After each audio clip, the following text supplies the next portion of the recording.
আচ্ছা, বাদুড়ের পা দিয়ে কি হয়? জ্বর কমে? মন ভালো হয়? নাকি কারো মৃত্যু পর্যন্ত হতে পারে? একটি সাধারণ বাদুড়ের পা, যেটা কিনে এনেছিল এক সাধারণ ভদ্রলোক। তারপর যা ঘটল, তার 5টা কাহিনীর মতন মোটেই নয়। আজকের গল্প এক অলৌকিক, ভয় জাগানো, যেখানে ইচ্ছে পূরণের পেছনে লুকিয়ে আছে শীতল অভিশাপ। আজ আমরা শুনতে চলেছি হেমেন্দ্র কুমার রায়ের লেখা বাদুড়ের পা, একটা গল্প যা আপনার মাথার চুল খাড়া করে দেবে। তাই চুপটি করে বসুন আর মন দিয়ে শুনুন। অবনীবাবু বলেছিলেন, আগ্রা থেকে আমি যখন ফতেপুর সিক্রিতে বেড়াতে গিয়েছি, সেই সময় এক ফকির এটা আমাকে দেয়। জিনিসটা আর কিছুই নয়, বাদরের একখানা পা। সুরেনবাবু আশ্চর্য হয়ে জিজ্ঞাসা করলেন, বাদরের পা? সে আবার কি? অবনীবাবু বললেন, বিশেষ কিছু নয়, বাদরের একখানা শুকনো পা। মিশরের লোকেরা যে উপায়ে মানুষের মরা দেহকে শুকিয়ে রাখে, সেই রকম কোনো উপায়েই এই বাদরের পাখানাকে শুকিয়ে রাখা হয়েছে। এই দেখুন, বলে তিনি পকেটের ভেতর থেকে একটা জিনিস বার করে দেখালেন। সুরেনবাবুর স্ত্রী সুরমা কার্পেট বুনতে বুনতে মুখ তুলে শিউরে উঠে বললেন, মা গো, ওটাকে আপনি আবার পকেটে পুরে রেখেছেন? আপনার ঘেন্না করে না? সুরেনবাবু শুধলেন, এর গুণ কি? অবনীবাবু বললেন, এর মহিমায় 3জন লোকের 3টি করে মনোবাঞ্ছা পূর্ণ হতে পারে। বলেন কি, এও কি সম্ভব? হ্যাঁ, প্রথম এক ব্যক্তি এই জিনিসটির গুণ পরীক্ষা করেছিল। তার প্রথম 2টি ইচ্ছের কথা জানি না, কিন্তু তৃতীয়বারে সে মরতে চেয়েছিল। তার সে ইচ্ছে পূর্ণ হয়েছে। কি ভয়ানক! আর কেউ এর গুণ পরীক্ষা করেছে? সুরেনবাবু একটু দুঃখের নিঃশ্বাস ফেলে বললেন, হ্যাঁ, আমি করেছি, কিন্তু পরীক্ষা করে এইটুকুই বুঝেছি যে অদৃষ্টে যা আছে তা ঘটবেই।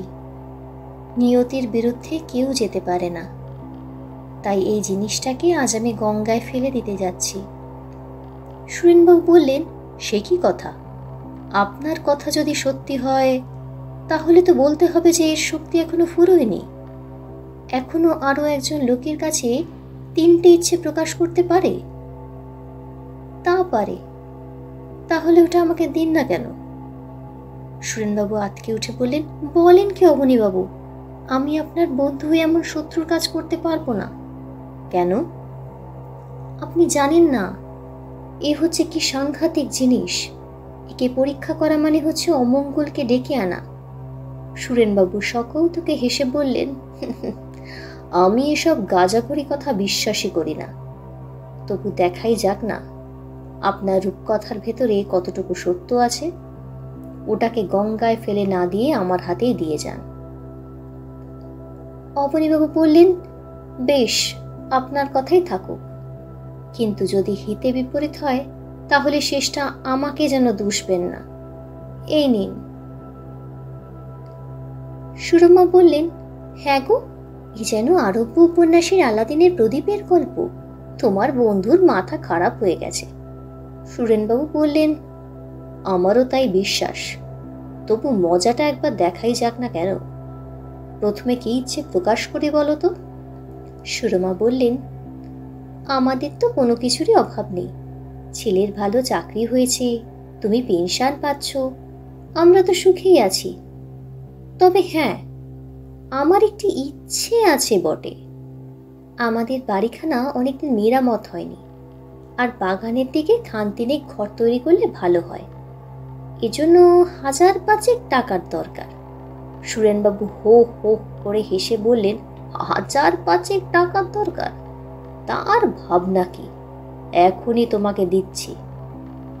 বলেই তিনি বাদরের সে শুকনো পাখানাকে হাতের ওপর রেখে বললেন, আমাদের 1000-5 টাকার দরকার, বুঝেছ? 5000 টাকা।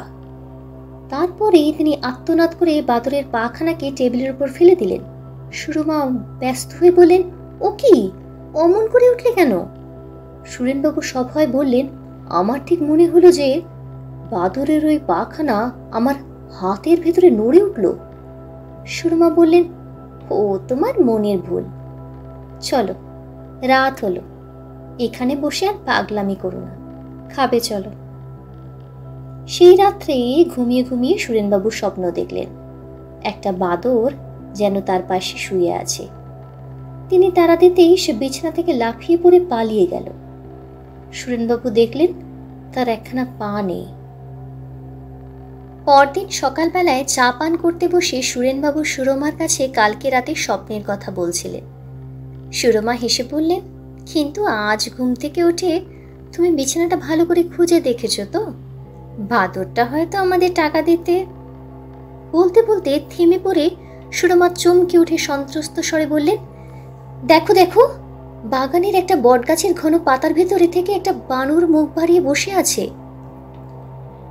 সুরেনবাবু সহজভাবেই বললেন, পাড়ার ঘুষেদের বাড়িতে দুটো বাদর আছে, জানো না? একটা কোনো গতিকে পালিয়ে এসেছে আর কি। বানরের মুখখানা আবার অদৃশ্য হয়ে গেল। সুরমা বললেন, আমার কেমন যেন ভয় ভয় করছে। সুরেনবাবু বলতে যাচ্ছিলেন, এমন সময় ডাক পিয়নের গলা পাওয়া গেল, রেজিস্টারে চিঠি আছে বাবু। সুরেনবাবু নিচে গিয়ে সই করে চিঠি নিয়ে এলেন। খামের ওপরটা দেখে তিনি বুঝলেন চিঠিখানা এসেছে রেল অফিস থেকে। তার পুত্র অমিয় কুমার রেল অফিসের একজন বড় অফিসার।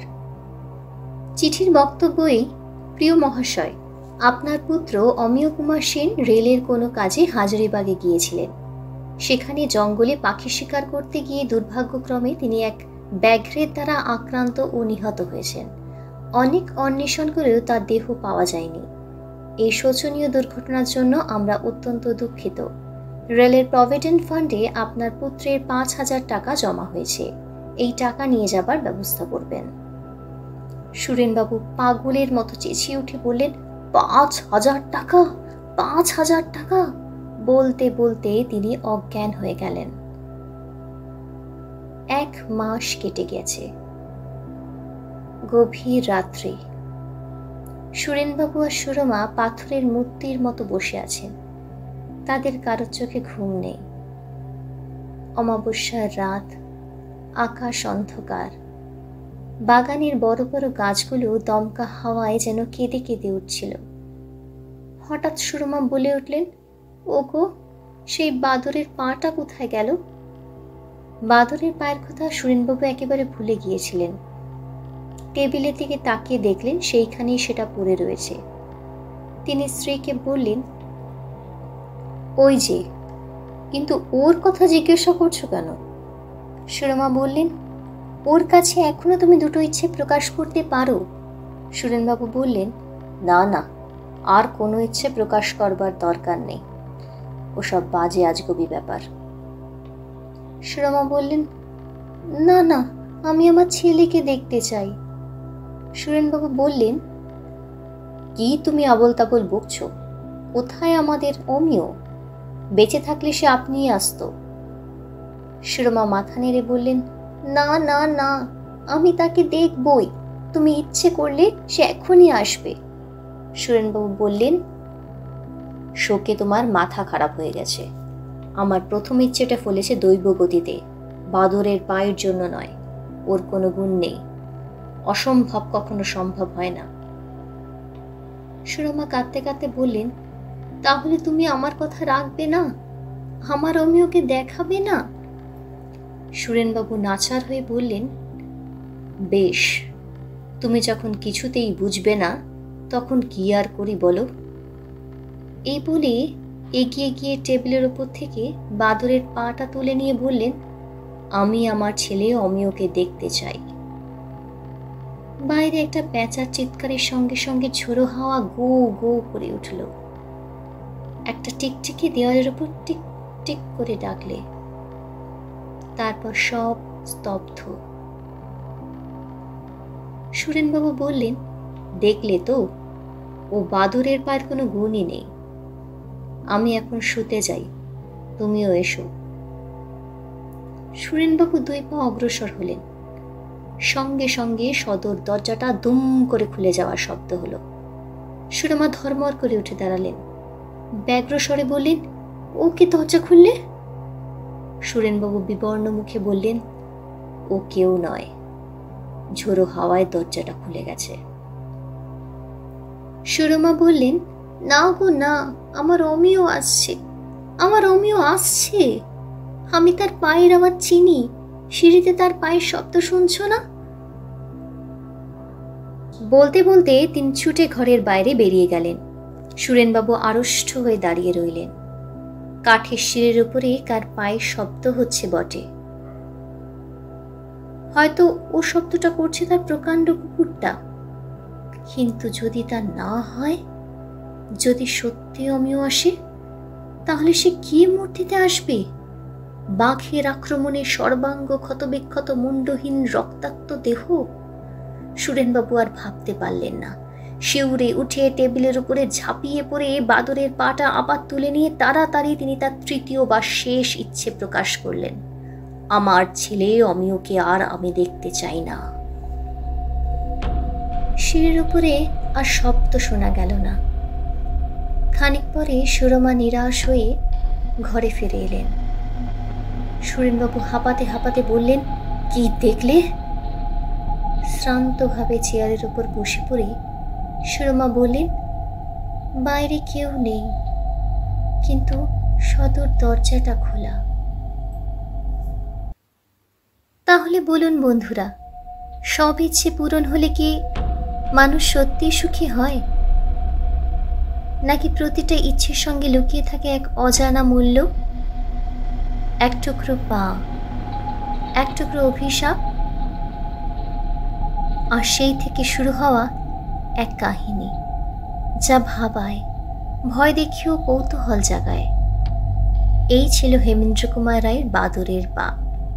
আবারও ফিরে আসবো এমনই এক ভিন্ন স্বাদের বাংলা গল্প নিয়ে, যেখানে রহস্য আর রোমাঞ্চ সব একসাথে জড়িয়ে। ততক্ষণ পর্যন্ত সাবধানে থাকবেন, আর মনে রাখবেন, সব পাওয়াই কিন্তু ভালো নয়।